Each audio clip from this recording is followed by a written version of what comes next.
So ito mga kabrad yung nagawa na ni Joel na kulungan ng bibe. Kaya lang ilalabas natin ito mga kabrad yung mga kulungan ng manok para lumuwag yung ng bibe. Tapos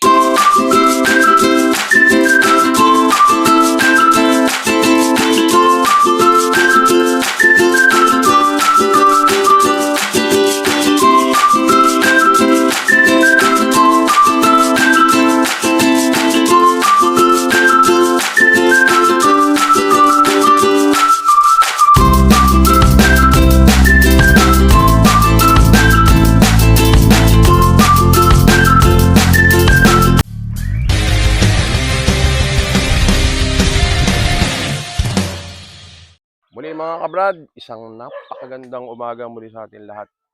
Dito nga tayo ngayon sa may mini farm na si Joel. At ito, nagawa na ni Joel yung kulungan ng bibe. Kaya lang ilalabas natin yung mga kulungan, medyo masikip sila dito. So ito mga kabrad yung nagawa na ni Joel na kulungan ng bibe. Kaya lang ilalabas natin ito mga kabrad yung mga kulungan ng manok para lumuwag yung ng bibe. Tapos lalagyan na lang natin ng bubong doon. Kahit doon well yung bubong para pag umuulan, yung kaya nga doon yung bubong. Ayun. Doon natin lalagay yung bubong dito. Mababa lang naman ang kailangan ng bubong diyan, masilungan lang nila. Yan, tapos i-aahon natin to dito. So yung mga kabad, iaahon muna natin yung para mailabas natin yung kulungan para lumuwag yung mga bibi natin. Dito naman tayo ngayon mga kabrad sa ating mga native. Meron lang tayong kakapunin dalawa rito kasi merong naghahanap. Dati kasi meron naghahanap na lalaki kaya hindi ko muna kinapon. Ang problema naman yon, meron namang naghahanap ng litsunin. Gusto ang kukunin mga 5. Gusto kapon. Kaya kakapunin natin mga kabrad. So ayan mga kabrad. Medyo malaki na yung kakapunin natin ito. 15 kilos. Makikipagbuno na ito kay Chef Tasio. Dito. Ibe gagawin mo rito. Dito ka naman na yan. Sige, subukan mo. Yung basahan mo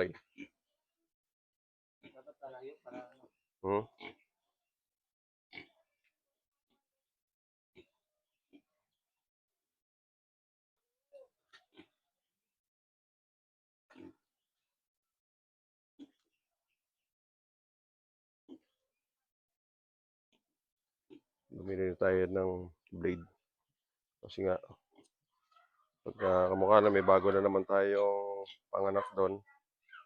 3 yung kakapunin naman doon. 3, kaya binili na natin itong 1 box na blade.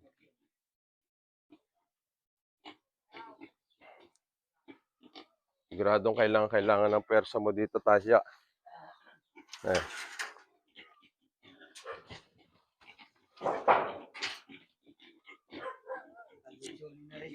Oo, litsunin na yan. Sa paang huli ka agad. Sa likod. Kung nawala yung tali na ito Hindi. Sinasabi niya ito? Saan ba yun Ito yung... yan. Parang ito. Yeah. Ito.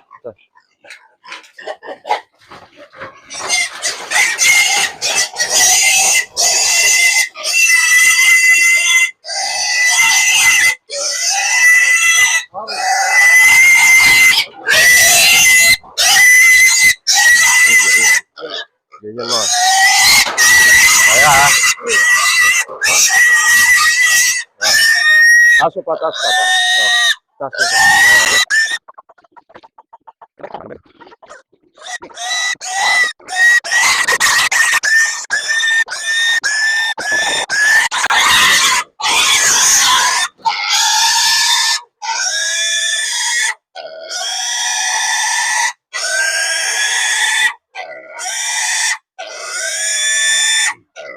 Ito yung laman eh.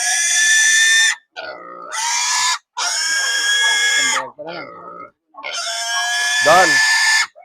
Ay, ko na, well, hawakan mo yung paa dito.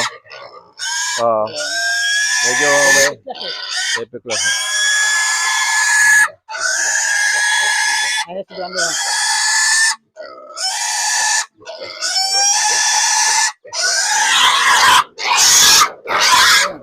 Okay, dito na baba. Ilayo mo yung ano yan. Ilayo mo yung paa mo dyan sa yung paa. Yan.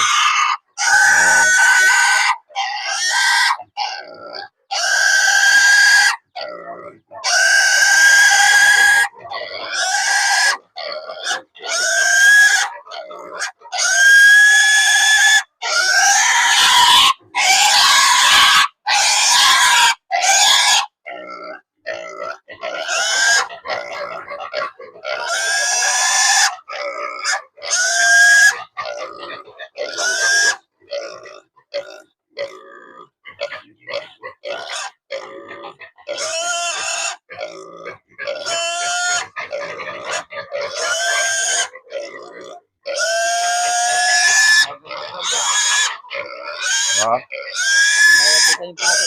Yung betadine pala. Saan nalagay? Teka. Get mo mga ben. Dito, tawa mo na eh. Ito na. Ako na.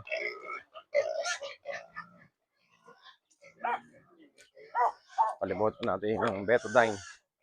Hindi yung betadine.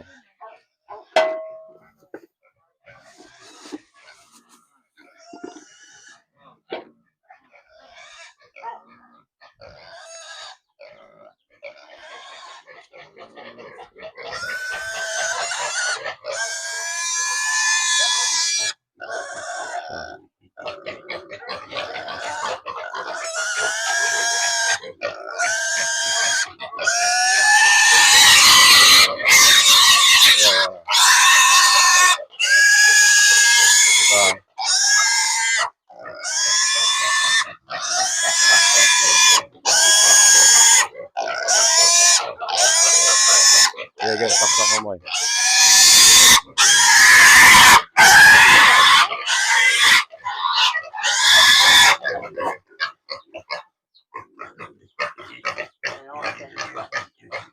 Ay, na siya.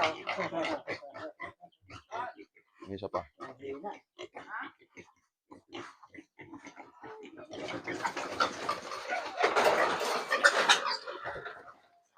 Well, harangan mo nga rin doon. Well, doon ka, well. Doon ka. Sige na. Ay, lumabas.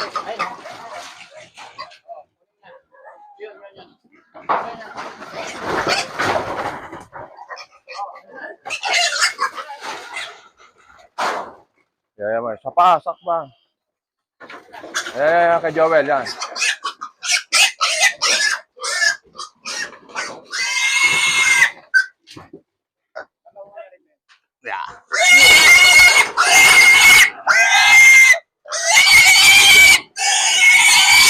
Kakapunin ko kami. Kakapunin. Laki na eh.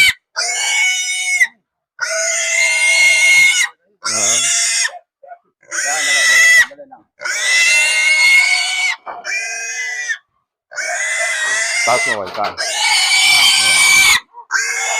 Nadulas yung paa niya.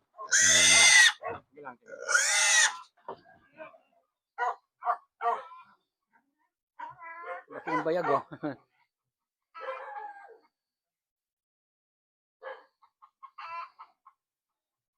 Okay. Ang laki. Tanda niya.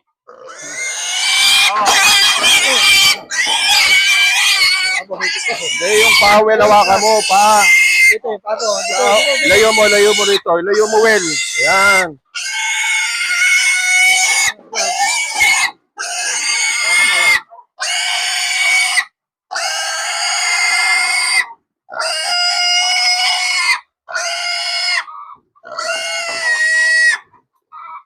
Nadulas yung paa niya.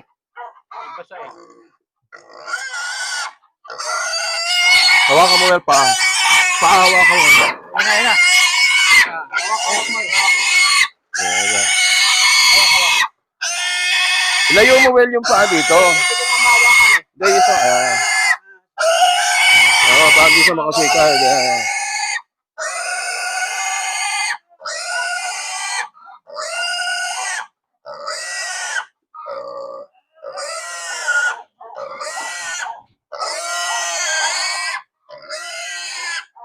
Pinitiklas na yung ano eh. Isang kamay ko. Ha? Pinitiklas na. Huwag mo sa pipiklasin. Huwag mo pipiklasin.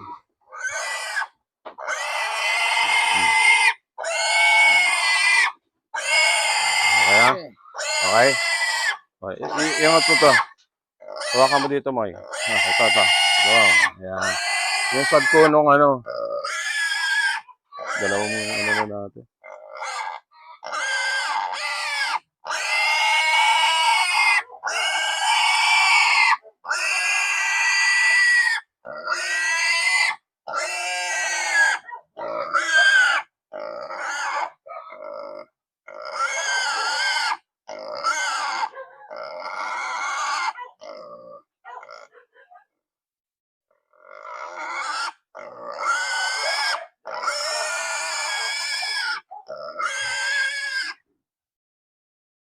Galansonis na. Pwede bang tanong?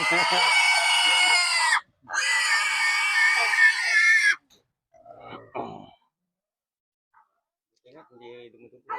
Hmm. Siguro ngayon. Low tide. Tsaka may naghahanap kasi na ano. Yung, dati kasi may naghahanap na ano. Gagawing bulugan.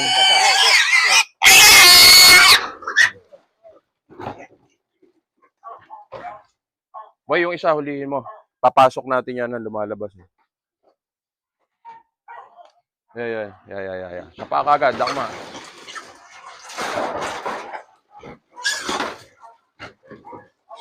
Sapa.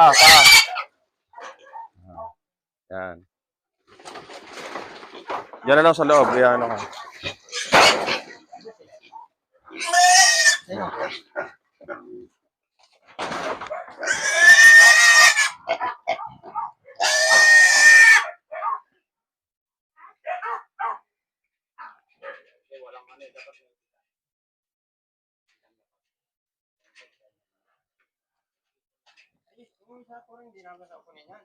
Hindi na.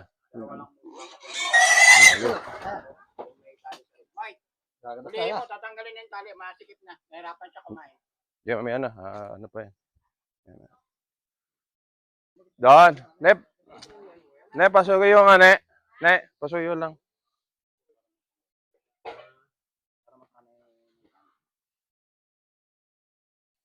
Yan.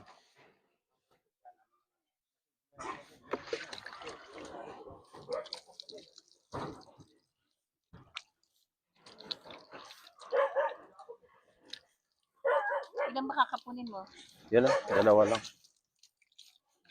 Magsabong ka pa.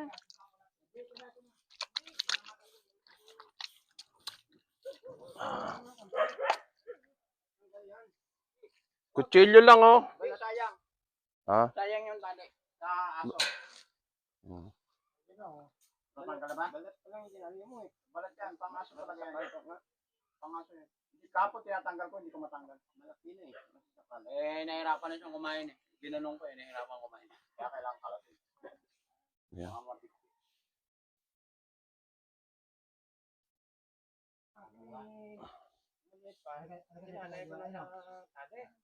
Hindi. Kailangan talaga. Maliit pa lang, eh. Hindi na pumalagay. Wala nga. Yan ang dapat. Dulas kasi yung ano eh. Mabait mo, abuy ko eh. Kita mo naman. Oo, yung. Bako mo. Ayaw tumalan na kayo baba ng bako mo yung pwede. Ah. Bako mo para madaling marepot tumalan. So, ayan. Ito na yung ano natin. Tapos yan, well, yung daan na. Yan dyan na tayo dadaan dyan. Oo, yan. Ito mga kabrad, oh, di ba? Nung natanggal na yung kulungan, lumuwag na yung lakaran ng ating mga bibe. So ngayon, ito, mabilis ang paglaki lalo niyan. Dahil nung doon pa sila nakakulong, Wala silang ibang nakakain kundi yung kung ano lang ipapakain ni Joel yan dyan sa area na yan, sa kulungan na to doon sa brooder. So ngayon, yan, may mga damo na pwede nating itsa-itsahan. Yan, ayun. Yan, katatapos lang natin magkapon. O yan, nakapondo ang ulan dito sa lugar namin. So ayan mga kabrad, nabigyan na natin ng magandang kulungan yung ating mga bibi rito. Ayan o. Ayan o, sinilungan na nila. Ayan.